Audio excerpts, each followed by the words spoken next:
Folks, before you sign anything, you better make sure you know what you're signing up for. I'll explain what I mean and then get into the latest home prices and insights for York Region for week ending June 28th, 2023. I recently was speaking with an elderly couple.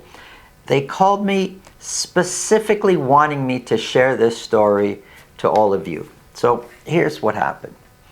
About 3 years ago, one of their sons, who's married, wanted to buy a property, and they went to the bank to qualify for the mortgage, and the bank would not qualify them. They were close. I was told they were close, but they didn't qualify for the mortgage to buy the home they wanted to buy.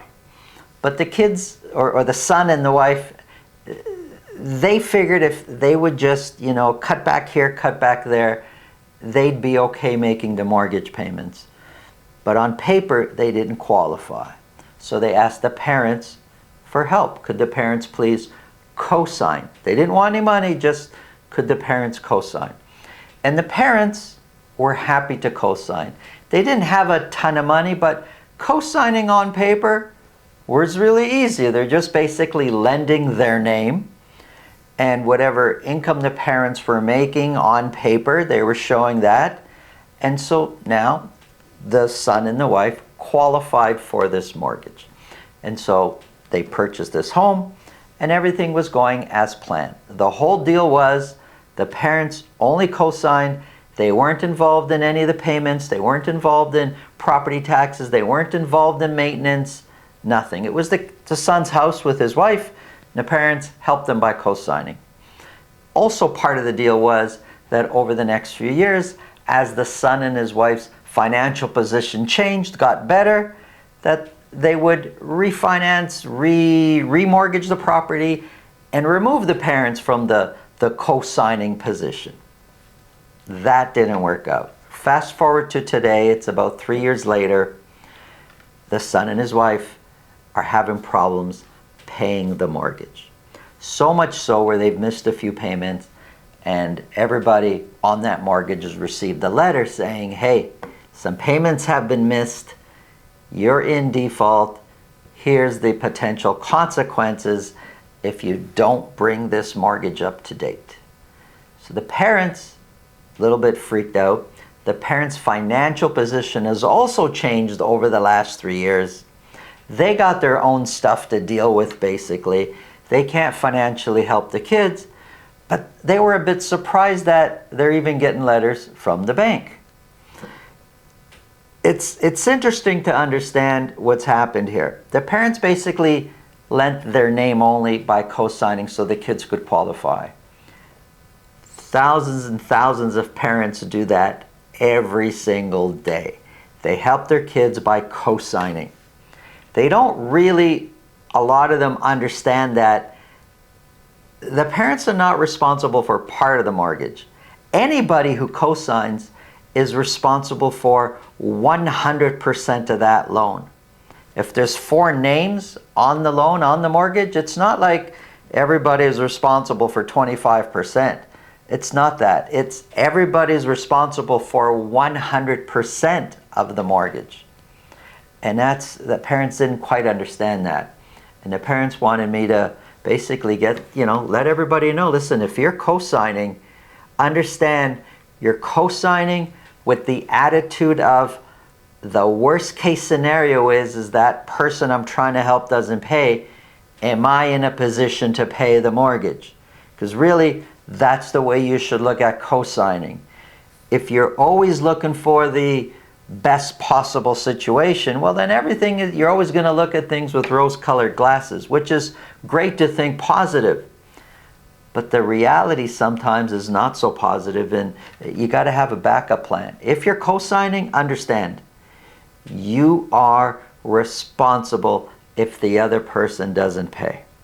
You're always responsible. And that's the message that I'm giving you out there. If you're co-signing, be careful. Understand your total responsibilities before you decide to sign on the dotted line. If you think this video can help somebody please pass it along. If you get value from what we're talking about, subscribe. And if you want to speak with me about your personal situation, selling, buying, it's really simple. below this video in the description. There's a link to my calendar. Click on that, book a time that's convenient for you, and we'll talk about whatever's on your mind. Now, let's get into the numbers.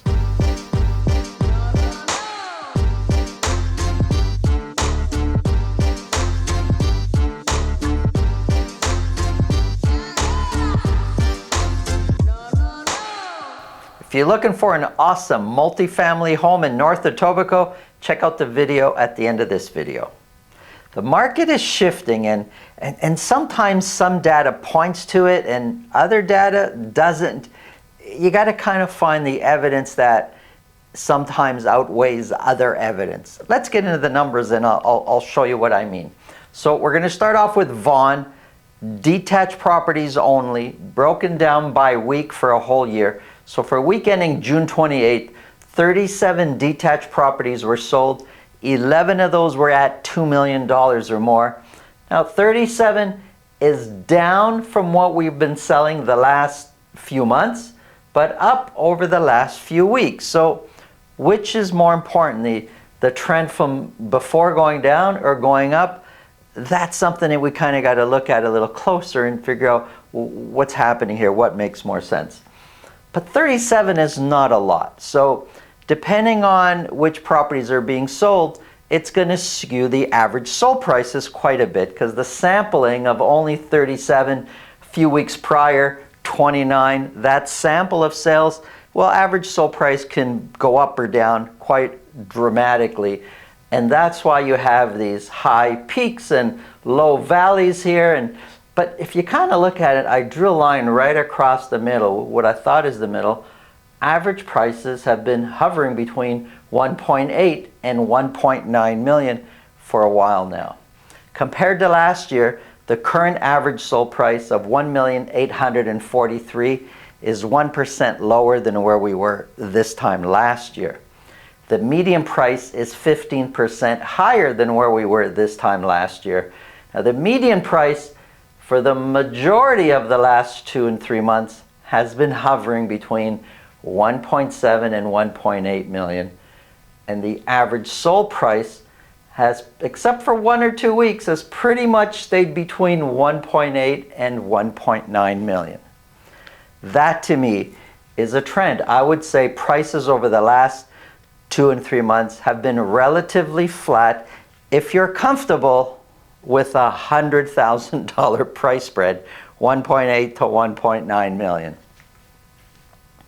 Of the 37 that sold, 41% sold at list price or more, which is much lower than what the percentage has normally been, which has been 60, 50, and so forth.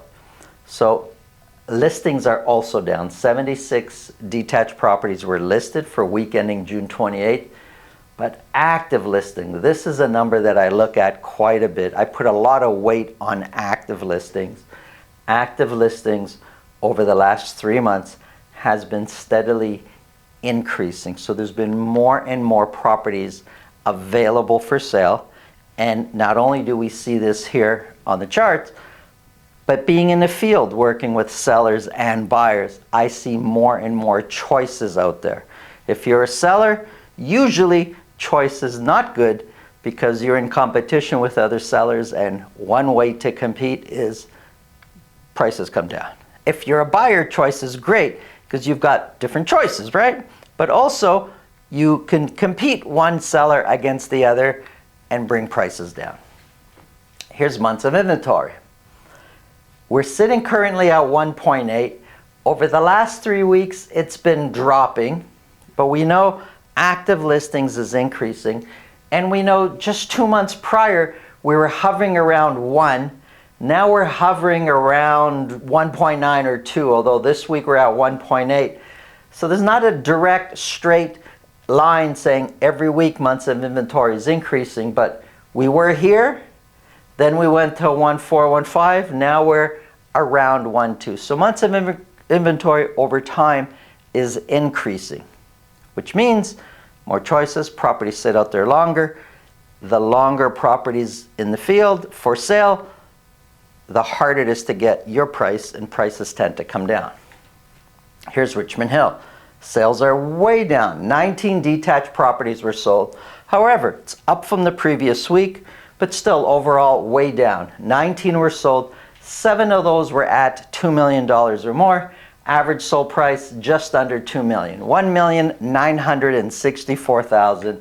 1964 is 11% higher than where we were a year ago. Median price is 18% higher than where we were a year ago. And Richmond Hill prices have been hovering between 1.9 and 2 million, which is up there. That's average sold prices. If we look at the dotted line, which is a 4-week moving average, median price has been trending up. Average price has been kind of flat. 68% of the 19 that were sold. Now, 19 is not a lot, folks, but 68% sold at list price or more. Look at active listings, shooting way up. We were at around 130, 128.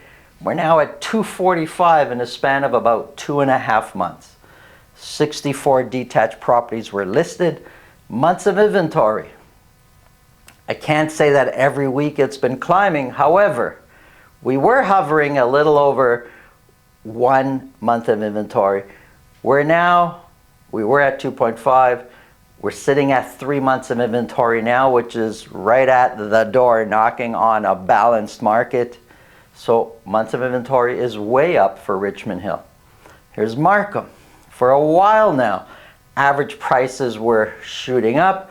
Now they've been coming down aggressively. Average sold price is sitting at $1,755,000. Sales also dropped to 34. The amount of properties selling at $2 million or more dropped 1 week to the next. 7 of those properties sold at $2 million or more. $1,755,000, even though average prices are coming down, $1,755,000 is 13% higher than where we were this time last year.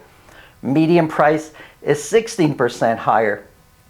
And you can see with the 4-week moving average, prices are definitely in Markham trending downwards.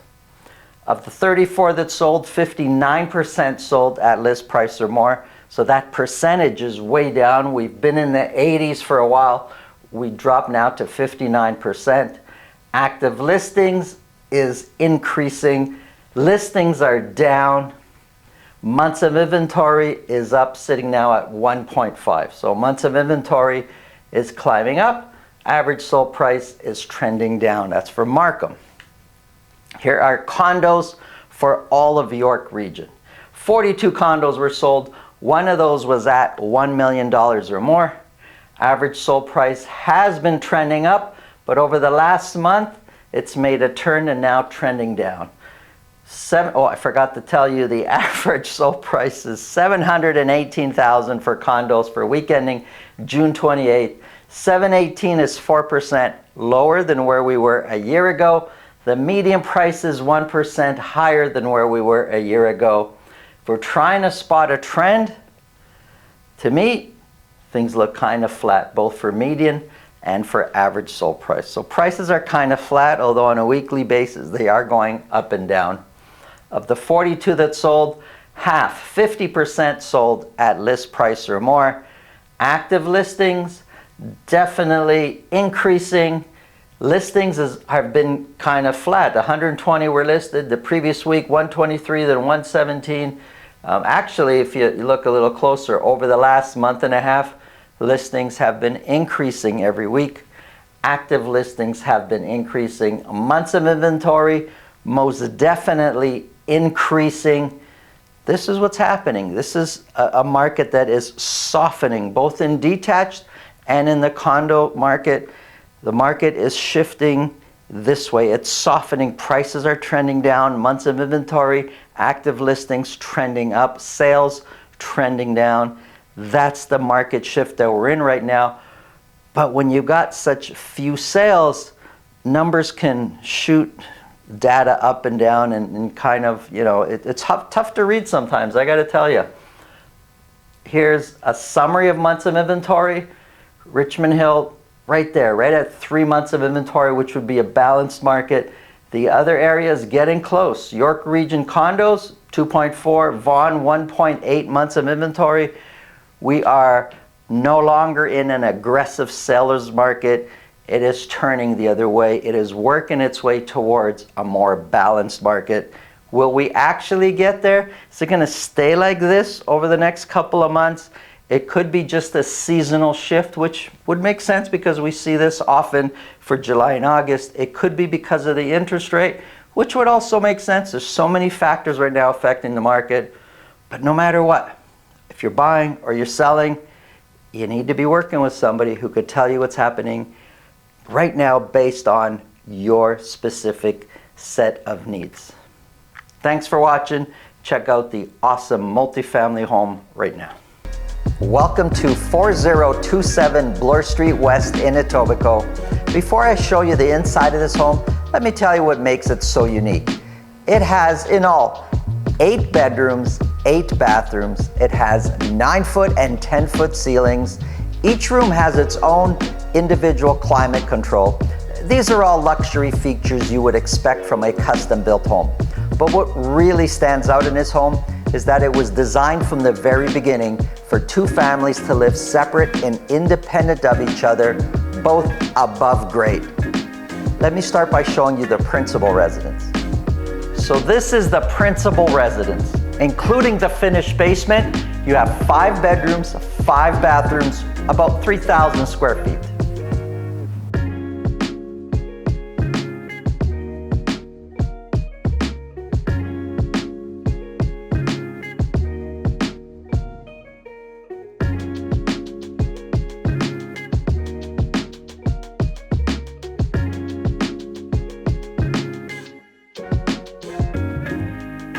So here's the finished basement.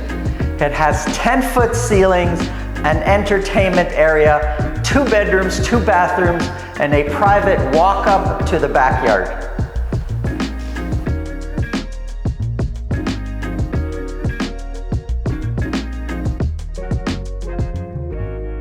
So this is the private, self-contained, luxurious secondary suite with 3 bedrooms, 3 bathrooms.